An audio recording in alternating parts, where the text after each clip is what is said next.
नमस्कार, आप देख रहे हैं आवाज समाचार। मैं हूं आपके साथ कविता थपलियाल। शुरुआत करेंगे इस वक्त की सुर्खियों के साथ।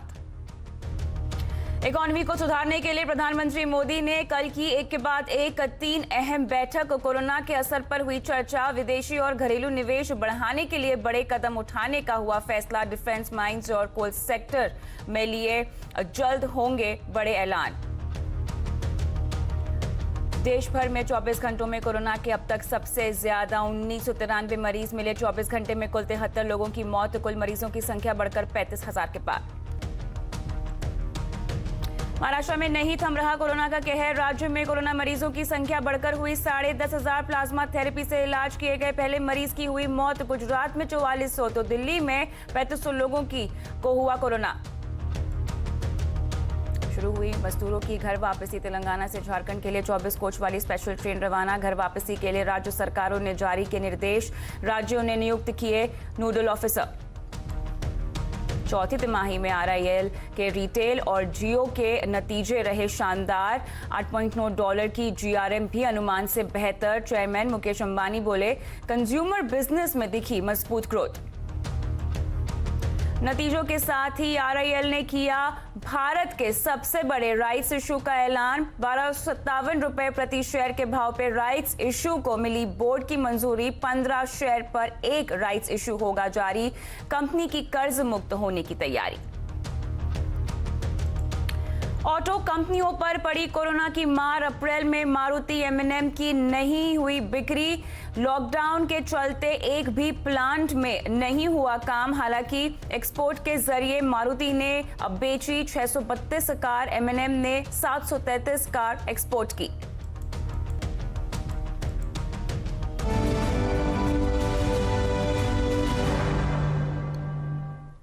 रिलायंस इंडस्ट्रीज ने चौथी तिमाही के शानदार नतीजे पेश किए हैं। चौथी तिमाही में जियो और रिटेल में अच्छी ग्रोथ दर्ज की गई है। रिलायंस के नतीजों पर आइए विस्तार से बात करते हैं। हमारे सहयोगी नीरज बाजपेयी हमारे साथ जुड़ गए हैं। सबसे पहले नीरज, ये बताएं हमें नतीजों का आकलन आपने कैसे किया है, कैसे रहे नतीजे?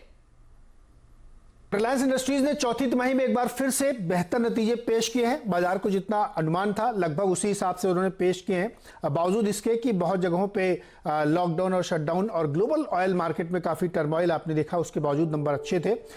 एडजस्टेड प्रॉफिट जो है वो 10,813 करोड़ का आया है, जो हमारा अनुमान था 10,721 करोड़ का, उससे स्लाइटली बेटर आप कह सकते हैं एडजस्टेड फिगर। रेवेन्यू 1,36,000 करोड़ का आया है, हमारा अनुमान 1,47,000 करोड़ था। यानी वॉल्यूम में थोड़ी सी कमी आई है, क्योंकि दुनिया भर में जिस तरीके से डिमांड डिस्ट्रक्शन हुआ है उसका असर यहाँ पे देखने को यहाँ पे मिला हुआ है। तो आप ये कह सकते हैं कि अनुमान के मुताबिक ये नतीजे रहे हैं। पेटकेम का रेवेन्यू अगर आप साल दर साल देखेंगे तो 32,000 करोड़ रहा है, जो कि एक तरीके से कह सकते हैं कि हमारे अनुमान के लगभग बराबर बैठता है। और उसका जो एबिट मार्जिन है वो 7.8% है, ये भी ठीक ठाक कह सकते हैं आप। जीआरएम, जिसकी हमको बड़ी चिंता थी कि कहीं कमजोर ना हो जाए, लेकिन जीआरएम यहाँ पे काफी बेहतर आया है। $8.9 पर बैरल का जीआरएम आया है, जो कि पिछली तिमाही से बहुत मामूली सा कम है। जबकि अनुमान बाजार का था कि शायद 7.8 आएगा, लेकिन उससे कहीं ज्यादा आया, तो उसके उम्मीद से बेहतर आया है। जियो पे नजर डालें, क्योंकि सबकी नजर लगी हुई थी कि जियो के नतीजे कैसे आते हैं, और जियो ने सरप्राइज किया है।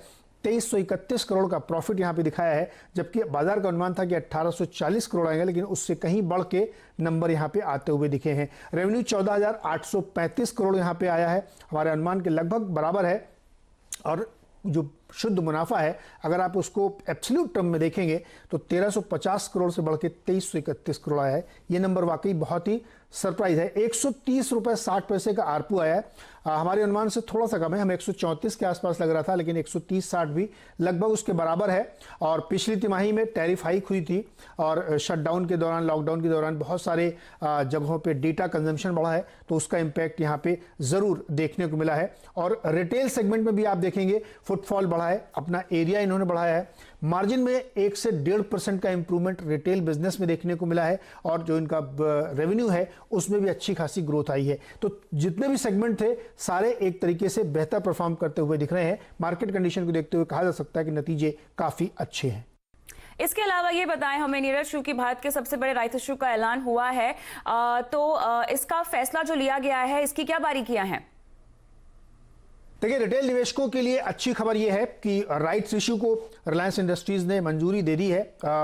53,125 करोड़ रुपए राइट्स इशू के जरिए जुटाए जाएंगे और इसका रेशियो रखा गया है कि अगर आपके पास 15 शेयर हैं रिलायंस के इस समय, तो आपको एक इसका राइट्स इशू के तहत शेयर मिलेगा और जो शेयर मिलेगा उसका प्राइस रखा गया है 1257 रुपए। तो जो करंट मार्केट प्राइस है उससे नीचे का प्राइस है और आपको ये रकम अगर आप खरीदते हैं तो तुरंत पूरी रकम नहीं देनी है। शुरुआत में केवल 25% रकम आप देंगे और राइट्स इशू आप सब्सक्राइब कर पाएंगे और बाकी रकम धीरे धीरे करके आपको बाद में देनी है। इसमें प्रोमोटर्स भी पार्टिसिपेट करेंगे, तो इसलिए ये भी कोई नहीं कि कोई बड़ा है कोई अनसब्सक्राइब रह जाएगा, पूरी तरीके से ये सब्सक्राइब होगा। इसके साथ ही 6.5 रुपए का डिविडेंड भी दिया गया है कंपनी की तरफ से निवेशकों को। जहां इस माहौल में कंपनियां डिविडेंड नहीं दे रही, तो आपकी कंपनी ने आपको डिविडेंड भी दिया है। तो रिटेल निवेशकों के लिए अच्छी खबर राइट्स इशू की है और वहीं साथ में ओवरऑल नतीजे आप देखेंगे तो बाजार की उम्मीद के लगभग मुताबिक आप कह सकते हैं यहाँ पे हैं। और जो पैसा ये जुटाया जा रहा है राइट्स इशू के जरिए या इससे पहले फेसबुक डील के जरिए, इस पैसे से जो कर्ज है कंपनी के ऊपर उसको चुकाने में खर्च किया जाएगा। शुक्रिया नीरज हमारे साथ जुड़ने के लिए और रिलायंस इंडस्ट्रीज के नतीजों को समझाने के लिए। आगे बढ़ते हैं। रिलायंस इंडस्ट्रीज के चेयरमैन मुकेश अंबानी ने कहा है कि भारत और दुनिया के लिए चुनौतीपूर्ण वक्त में रिलायंस ने शानदार रिस्पांस दिया है और मेरा मानना है कि दुनिया में मानवीय जीवन से ज्यादा कुछ भी महत्वपूर्ण नहीं है।